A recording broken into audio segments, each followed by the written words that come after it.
할렐루야. 오늘은 하나님께 예배하는 수요일 저녁입니다. 이 예배를 통해서 하나님께 더욱더 가까이 가며 하나님의 임재를 체험하는 귀한 시간이 되시기를 소망합니다.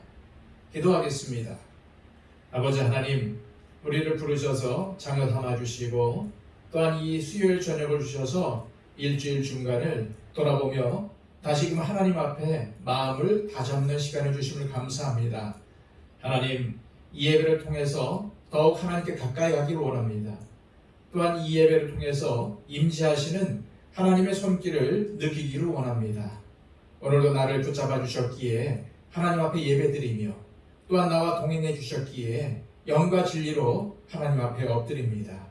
주님, 이 시간이 나에게는 가장 귀한 시간이 되게 하여 주시고 우리의 온 마음과 정성을 다해 하나님을 예배하며 기도하는 시간이 되게 하여 주옵소서. 오늘도 주시는 말씀에 귀를 기울이게 하여 주시고 그 말씀 붙잡고 나머지 일주일간 힘있게 살아갈 수 있도록 주님 도와주옵소서. 이 예배의 시종을 주님께 의탁하오며 예수 그리스도의 이름으로 기도하옵나이다. 아멘. 다 함께 찬송가 304장 찬양 드립니다.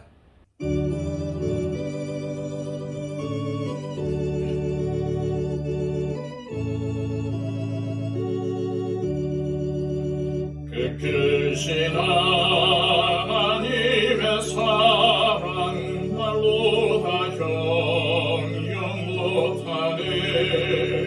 저 높고 높은 별을 넘어 이 낮고 낮은 땅 위에 죄범한 영혼 구하려 그 아들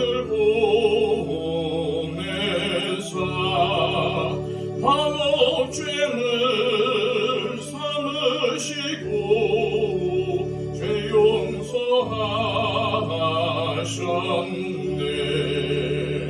하나님 크신 사랑은 증명다 못하네.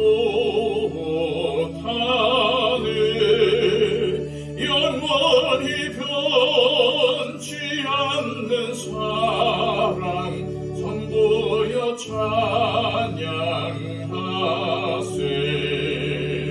외로운 시절 지나가고 땅 위에 영과 쇠할 때 주 믿지 않던 영혼들은 큰 소리 외쳐 울어도 주 믿는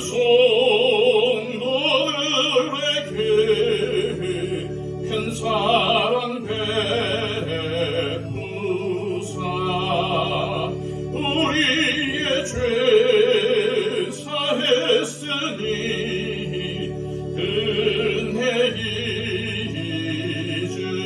잊을까. 하나님 크신 사랑은 증명다 못하네. 영원히 변치 않는 사랑 성도여 찬양하세.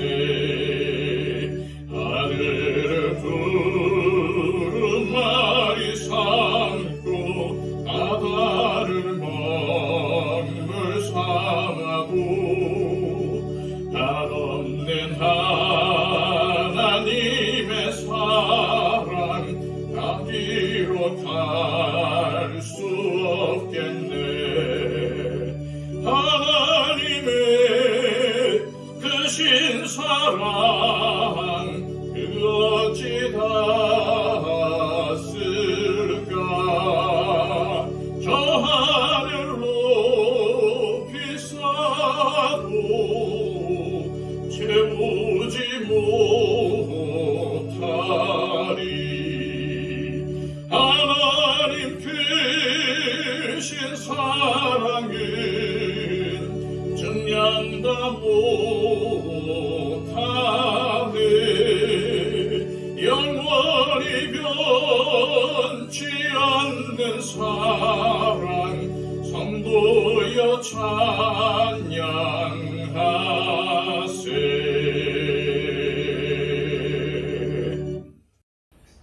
찬송가 294장 다 함께 찬양 드립니다.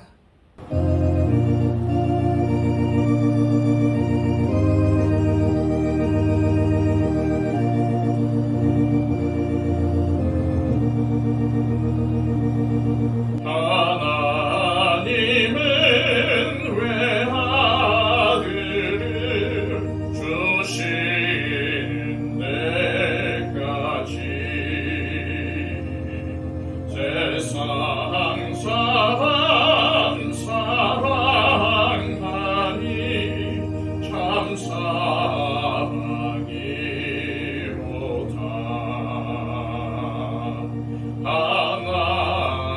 하나님은 사랑이라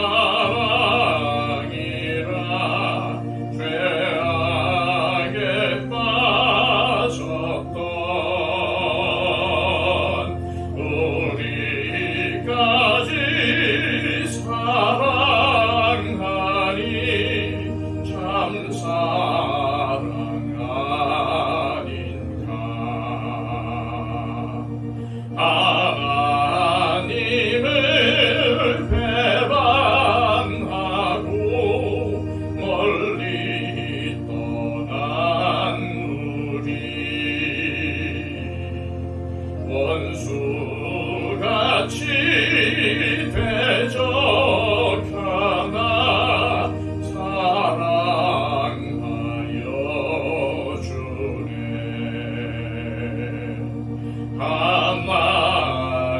하나님은 사랑이라 죄악에 빠졌던 우리까지 사랑하니 참 사랑 아닌가. 세상 죄를 사시려 우리 죽을 대신 성자 예수 십자가에 고난 받으셨네.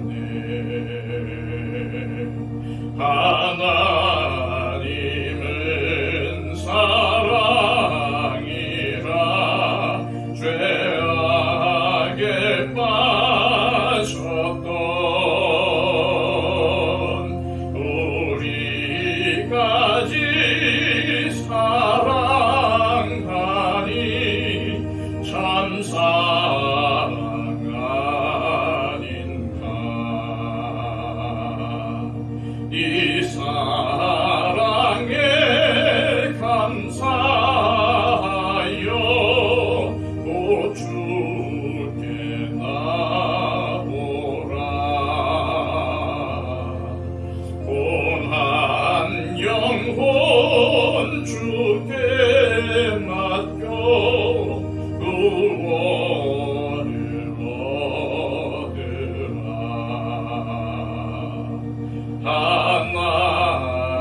하나님은 사랑이라 죄악에 빠졌던 우리까지 사랑하니 참 사랑 아닌가. 이 시간 우리에게 주시는 하나님의 말씀은 신약성경 요한복음 3장 14절에서 21절까지의 말씀입니다. 신약성경 145쪽입니다. 모세가 광야에서 뱀을 든 것 같이 인자도 들리어야 하리니 이는 그를 믿는 자마다 영생을 얻게 하려 하심이니라.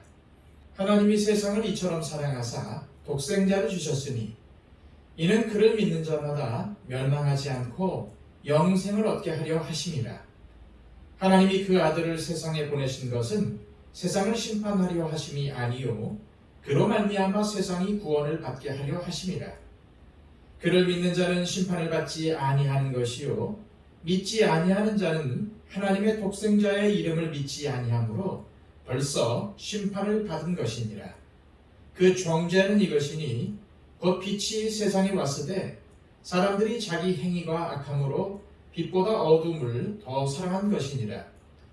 악을 행하는 자마다 빛을 미워하여 빛으로 오지 아니하나니 이는 그 행위가 드러날까 함이요 진리를 따르는 자는 빛으로 오나니 이는 그 행위가 하나님 안에서 행한 것임을 나타내려 함이라 하시니라. 아멘. 성경은 모든 사람이 죄인이라고 선언합니다. 로마서 3장 23절 말씀입니다. 모든 사람이 죄를 범하였음에 하나님의 영광에 이르지 못하더니. 이 말씀은 인간이 단순히 하나님의 형상대로 창조된 아름다운 피조물이 아니라 그렇게 창조되었음에도 하나님을 떠나 하나님처럼 되고자 했던 죄로 죽음과 절망을 향해 걸어가는 죄인이라는 뜻입니다.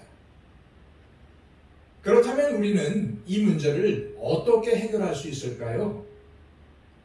이 질문에 대해 성경은 아주 단순하게 답합니다. 예수를 믿으면 구원을 받는다.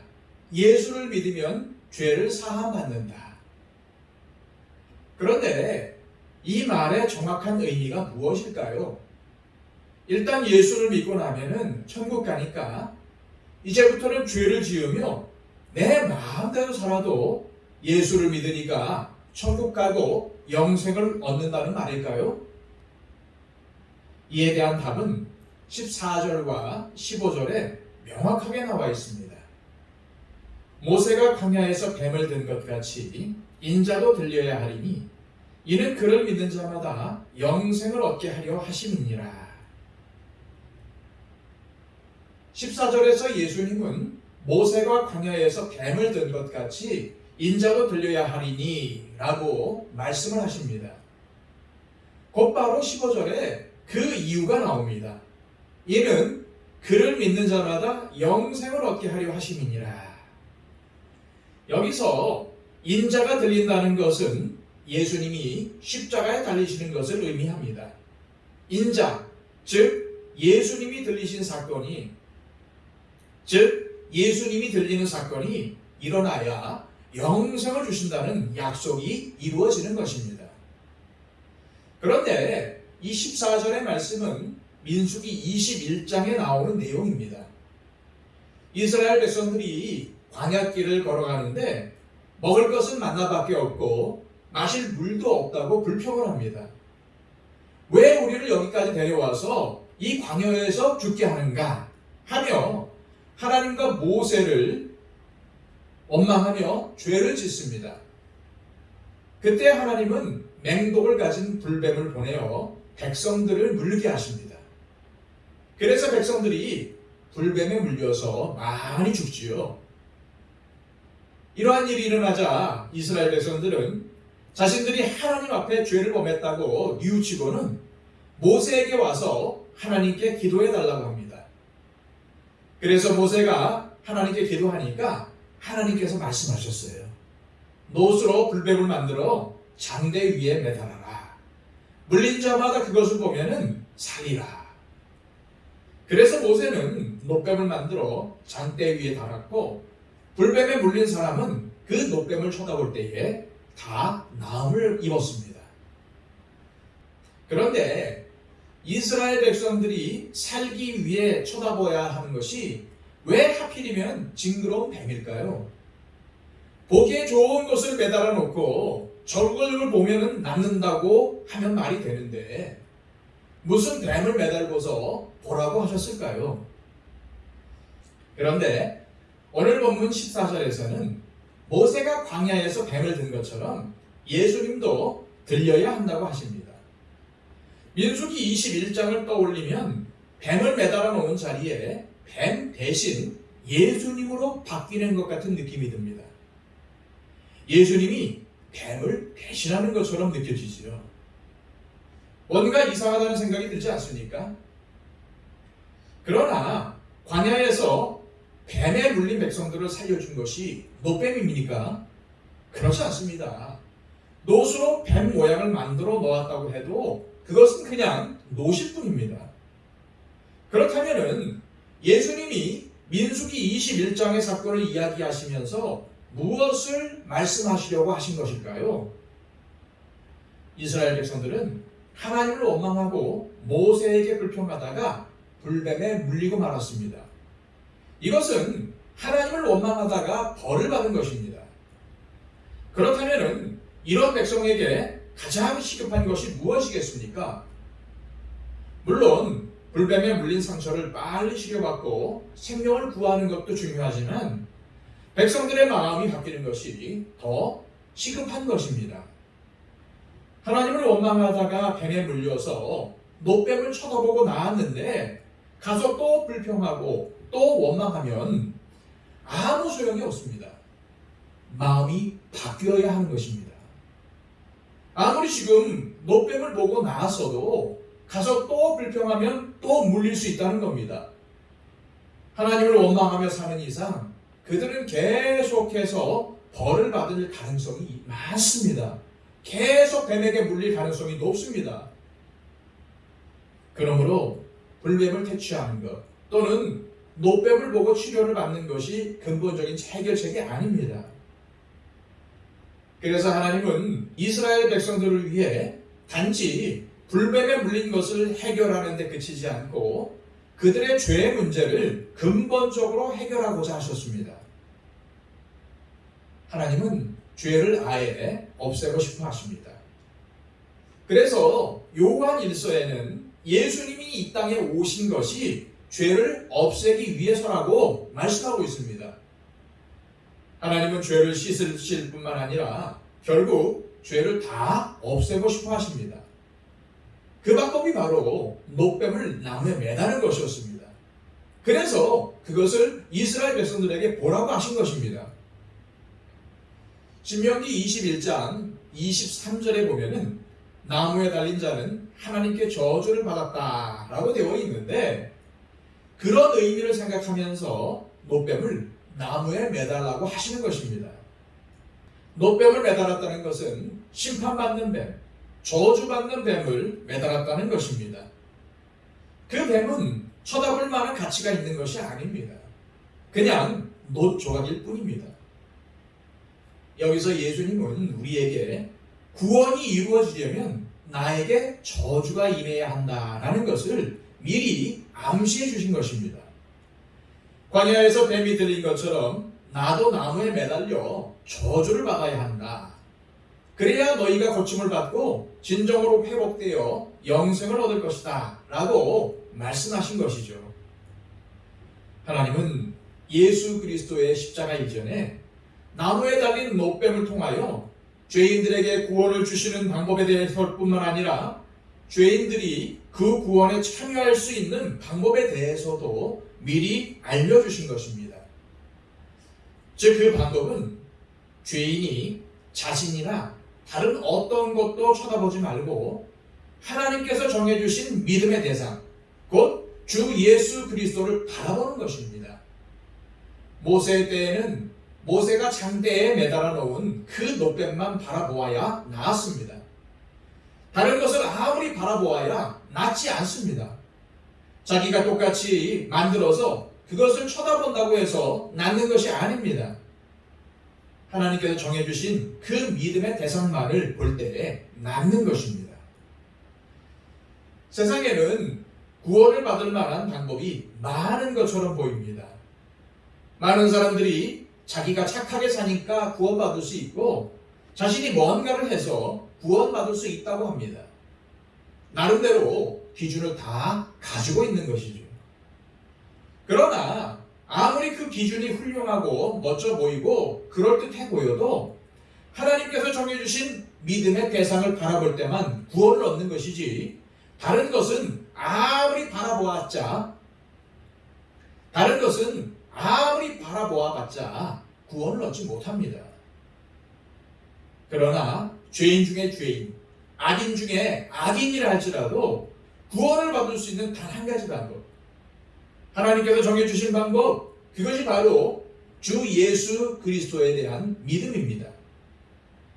하나님이 모세에게 물린 자마다 그것을 보면 살리라 라고 말씀하신 것처럼 죄인이 예수 그리스도를 믿는 순간 구원을 받고 영생을 얻는 것입니다. 16절은 하나님께서 그 아들을 보내신 이유에 대해서 이렇게 기록을 하고 있습니다. 하나님이 세상을 이처럼 사랑하사 독생자를 주셨으니 이는 그를 믿는 자마다 멸망하지 않고 영생을 얻게 하려 하심이라. 하나님이 세상을 이처럼 사랑하사 라고 할 때 이처럼은 어느 정도를 말하는 것일까요? 그것은 바로 뒤에 나오는 독생자를 주셨으니 라는 말로 설명이 됩니다. 여러분, 다른 사람들을 구원하기 위하여 자기의 자녀를 기꺼이 내줄 사람이 있겠습니까? 다른 사람의 생명도 중요하지만 그렇다고 내 아들이나 내 딸을 죽는데 내어줄 수 있는 사람이 과연 있겠습니까? 그런데 독생자, 즉 외아들을 하나님이 우리를 구원하시기 위해 내어주셨다는 것은 그 정도로 우리를 사랑하셨다는 말이 됩니다. 우리를 사랑하셔서 우리를 구원하시기 위해 사랑하시는 독생자 예수 그리스도를 저주의 나무에 매다셨다는 것입니다. 이것이 요한복음 3장 16절이 의미하는 복음입니다. 가장 소중한 것을 형편없는 존재를 위해서 내어주셨다는 것. 그것도 그 저주의 자리에 우리가 달려야 하는데 대신 당신의 아들을 달리게 하셨다는 그것입니다. 이것이 엄청난 사랑이고 복음입니다. 하지만 하나님의 사랑에 조건이 있다고 생각한다면 성경이 말하고 있는 사랑을 오해하는 것입니다. 하나님이 우리를 구원하시기 위해서 그 외아들 예수 그리스도를 보내셨습니다. 예수 그리스도는 우리의 죄값을 대신하여 십자가에 달려 죽으셨고 하나님은 우리를 자녀로 또 소유로 삼으시기 위해 큰 대가를 치르셨습니다. 이것이 여기서 말하고 있는 하나님의 사랑입니다. 17절입니다. 하나님이 그 아들을 세상에 보내신 것은 세상을 심판하려 하심이 아니요 그로 말미암아 세상이 구원을 받게 하려 하심이라. 하나님의 아들이 이 땅에 오신 이유는 안 믿는 사람들을 심판하시기 위한 것이 아니라는 말씀입니다. 예수님은 세상을 심판하기 위해서 오신 것이 아니라 세상을 구원하시기 위해 오셨습니다. 그래서 예수님은 또 이렇게 말씀하십니다. 18절 말씀입니다. 그를 믿는 자는 심판을 받지 아니하는 것이요 믿지 아니하는 자는 하나님의 독생자의 이름을 믿지 아니하므로 벌써 심판을 받은 것이니라. 무슨 말입니까? 예수님을 믿지 않았기 때문에 심판을 받는 것이 아니라 이미 심판의 상태에 놓여 있었다는 것입니다. 그런데 사람들은 이 상태를 인정하지 않고 여전히 자기가 괜찮다고 하며 사는 것이 문제입니다. 아무리 인격적으로, 물질적으로 성공적인 삶을 살고 있다 할지라도 인간은 결국 불행할 수밖에 없습니다. 절망을 향해 달려가고 있기 때문이죠. 그 불행의 최종 목적지가 바로 죽음입니다. 사람들이 죽음을 아름답게 포장하여 말하는 이유는 죽음에 대해 포기하고 체념했기 때문입니다.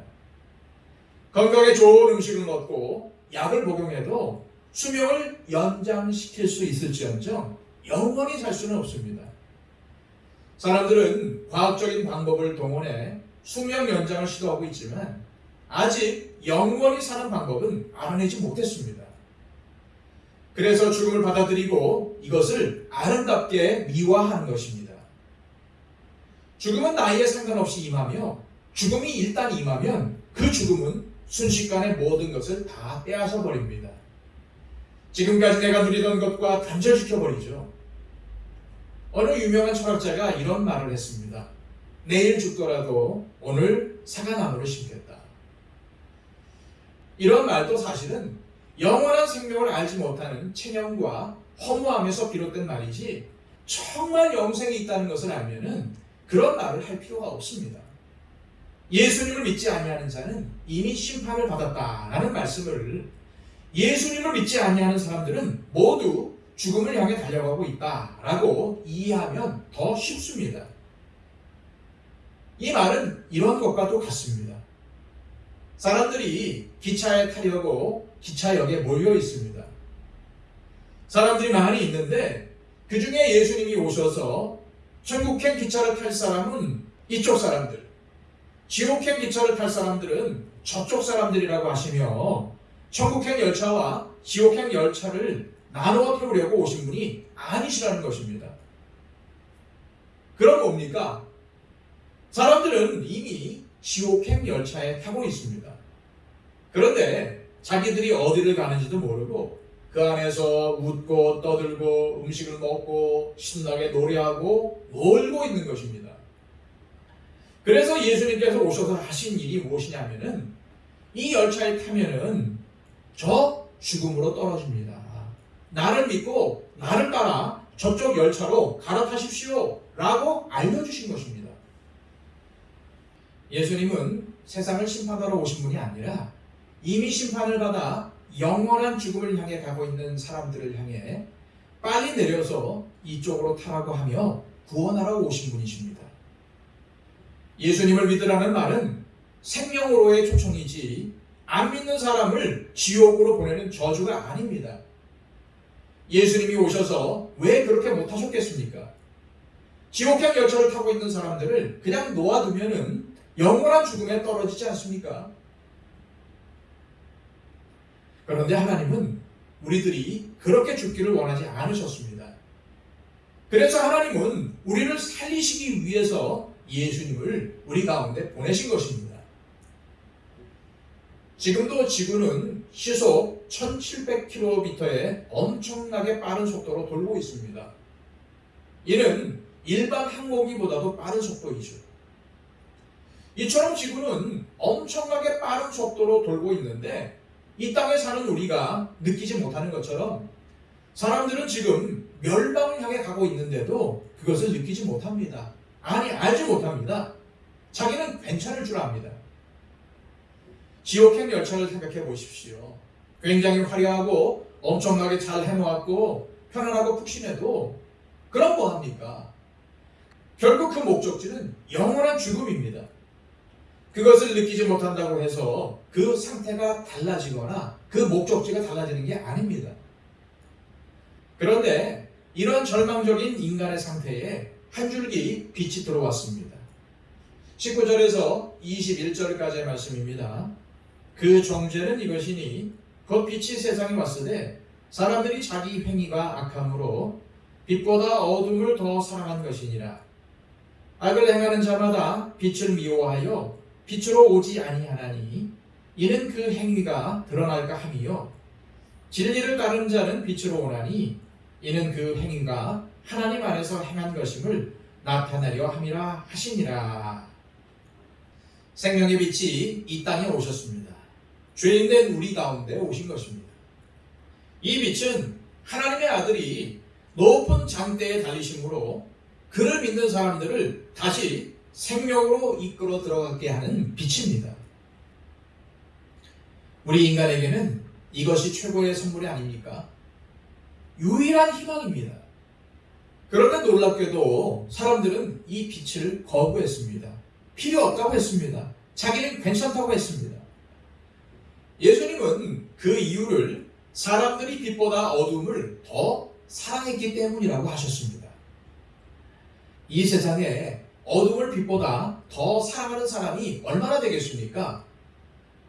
절망으로 향하는 기차가 저 천길 낭떠러지기로 곧 추락할 텐데 그것이 좋아서 거기에 있겠다는 사람이 얼마나 되겠느냐는 말입니다. 그런데도 주님은 사람들이 빛보다 어둠을 더 좋아한다고 하셨습니다. 사람들이 어둠을 좋아하는 이유는 그들이 악하기 때문에 그 악한 행위가 드러날까봐 빛으로 나오기를 싫어해서라고 하셨습니다. 예수님을 믿는 우리는 이 말씀이 당연하다고 생각이 되지만은 예수님을 안 믿는 사람들은 어둠을 더 사랑해서 빛으로 나오기를 싫어한다는 이 예수님의 말씀을 쉽게 받아들일 수는 없을 것입니다. 당신은 어둠 속에 있습니다. 당신은 죄악 가운데 있습니다. 라고 하면은 누가 좋아하겠습니까? 받아들이려야 하지 않습니다. 그렇다면은 이 어둠이 무엇을 의미하는가가 중요합니다. 하나님 앞에서 인간이 범할 수 있는 가장 큰 죄가 무엇일까요? 살인죄, 성적인 범죄, 도둑질, 사기치는 것, 여러 가지가 있겠지만은 하나님 앞에서 가장 큰 죄는 하나님을 인정하지 않고 스스로 자기가 자기의 인생의 주인이라고 하는 것입니다. 하나님은 필요 없고 내 인생은 내가 알아서 한다. 내가 내 인생의 주인이다. 내가 왕이다. 이것이 죄의 원래의 개념입니다. 누가복음 15장에 나오는 탕자의 비유에서 집을 나간 둘째 아들은 아버지가 돌아가시지 않았는데도 불구하고 자신 몫의 유산을 받아가지고 나간 것부터가 바로 죄입니다. 그것을 다 탕진한 죄, 술과 쾌락에 빠져 살았던 죄, 방탕한 죄, 이러한 죄들도 크지만은 가장 큰 죄, 가장 기본적인 죄는 아버지를 떠난 죄입니다. 이는 반대로 생각해 보아도 마찬가지입니다. 그는 자기 인생의 주인이 되어서 마음껏 돈도 벌고 마음껏 돈을 쓰기도 합니다. 자기가 원하는 대로 살고 싶어서 아버지를 떠났습니다. 그러니까 이 탕자가 혹시라도 허랑방탕하지 않았고 사업을 아주 잘해서 성공한 사업가가 되어서 어려운 이웃들을 많이 구제했다고 해도 그 선행을 하고 잘된 것조차도 아버지에게는 불효가 되는 것입니다. 아버지와의 관계에서는 그가 그렇게 훌륭한 사업가가 되는 것보다는 사실 어떻게 보면은 망한 것이 복이 됩니다. 그래서 아버지께 돌아올 수 있었기 때문인 거죠. 그런데 세상의 수많은 사람들, 심지어는 예수를 믿는다고 하는 사람들 중에도 아버지를 떠나서 자기 마음대로 살면서 성공하면 괜찮다고 생각하는 사람들이 있습니다. 심지어 그런 성공은 하나님께서 축복해 주셔서 성공한 것이라고 생각을 합니다. 하지만 그것은 완전히 잘못된 생각입니다. 혹시 망하더라도 오히려 아버지 집으로 돌아가는 것이 진정한 성공입니다. 바리새인들과 서기관들이 바로 그러한 사람들이었습니다. 자기들은 세리들과 죄인들과 창녀들에 비하면 아주 훌륭하고 의로운 사람들이었기 때문에 그래서 사실은 하나님을 열심히 믿는다고 했지만은 정작 하나님 필요 없이 자기 마음대로 살며 자기가 주인이 되어 살았던 사람들, 즉 또 다른 탕자들이었습니다. 자신의 인생이 지금 어디로 가고 있는지도 알지 못하면서 지옥행 열차 안에서의 놀이가 너무 재미있고 놀이하고 밥 먹고 떠들고 게임을 하고 그래서 온통 거기에 관심이 쏠린 사람들, 또 1등석이냐 2등석이냐 자리 싸움을 하는 것에 관심이 쏠려 있는 모습을 가리켜 예수님은 어둠이라고 표현하신 것입니다. 어둠이 나쁜 짓을 하는 것만 이야기하는 것이 아닙니다. 오히려 좋은 것이 어둠일 수 있습니다. 왜냐하면 어둠은 최고이신 하나님과의 관계를 추구하지 않기 때문입니다. 그들은 그러한 기차에서 내릴 마음이 전혀 없습니다. 주인을 바꿀 마음이 전혀 없습니다. 절망과 죽음을 향해 가는 기차 안에서 웃고 떠들며 정신없이 살아가는 사람들에게 주님이 말씀하십니다. 나는 세상을 심판하러 온 것이 아니라 세상을 구원하러 왔다. 누구든지 나를 믿는 자는 심판을 받지 않을 것이다. 지금 저 낭떠러지기로 떨어지게 될 기차 안에서 곧 죽게 될 것이라는 것을 알면서도 그저 인생의 관심이 쾌락을 누리는 것과 재물을 쌓아놓는 것과 오직 높이 올라가는 것에만 있다면 그것은 인생을 포기한 것이나 마찬가지입니다. 정말로 살려는 사람은 그 기차에서 빨리 뛰어내려야 합니다. 주님은 살 길이 있다. 그리고 살 수 있다. 라고 사람들에게 말씀하십니다. 우리와 같이 예수님을 믿는 사람들은 정말입니까? 정말 살 수 있는 길이 있습니까? 라고 뛰어나온 사람들입니다. 그러나 죽으면 끝이지 또 뭐가 있겠냐 하며 영원한 생명에 대해서 체념한 사람들에게는 이것이 엄청난 충격이 되는 동시에 또 희망이 될 수 있습니다. 주님은 친히 십자가에 달리시고 부활하심으로써 모든 사람들에게 이것이 사실임을 보여주셨습니다. 요한복음은 이 사실에 대해서 증언하고 있는 것입니다. 아니, 지난 2000년 동안 수많은 사람들이 절제와 희생과 사랑의 삶을 살고 때로는 복음 때문에 순교를 당하면서까지 증언하고자 했던 것이 바로 이것입니다. 살 길이 있습니다. 예수님을 믿으면 살 수 있습니다. 그래서 우리는 내가 예수님을 믿고 구원받았습니다. 영생을 얻었습니다. 라고 고백하지 않습니까? 그러나 이 세상에는 이 영원한 생명을 모른 채 계속해서 지옥 행열차가 주는 달콤함에 취하여서 그 안에 계속 머물고 나올 생각이 없는 사람들이 너무나 많습니다. 우리는 그들에게 예수 그리스도를 믿으면 살 수 있다는 복음을 전할 사명이 있습니다. 주님은 가서 이 소식을 지옥행 열차에 타고 있는 사람들에게 전하라는 것입니다. 주님이 주신 사명을 감당함으로써 우리만 구원의 기쁨을 누리는 것이 아니라 많은 사람들을 영원한 생명의 기쁨으로 초대하는 하나님의 도구로 쓰임받는 우리 모두가 되시기를 소망합니다. 기도하겠습니다. 아버지 하나님, 오늘 이 말씀을 통해서 우리 가운데 구원이 있음을 알게 해주시네 감사드립니다.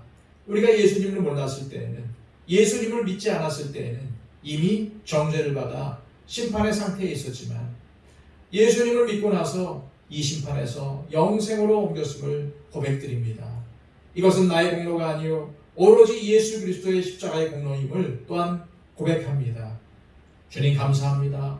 우리가 이 땅에 살면서 이 구원의 기쁨을 누리며 살게 하여 주시고 이 구원의 기쁨을 모르는 자들에게 예수 그리스도를 전할 수 있는 사명을 늘 기억하며 이 땅을 살아갈 수 있도록 복 내려 주옵소서. 예수 그리스도의 이름으로 기도하옵나이다. 아멘.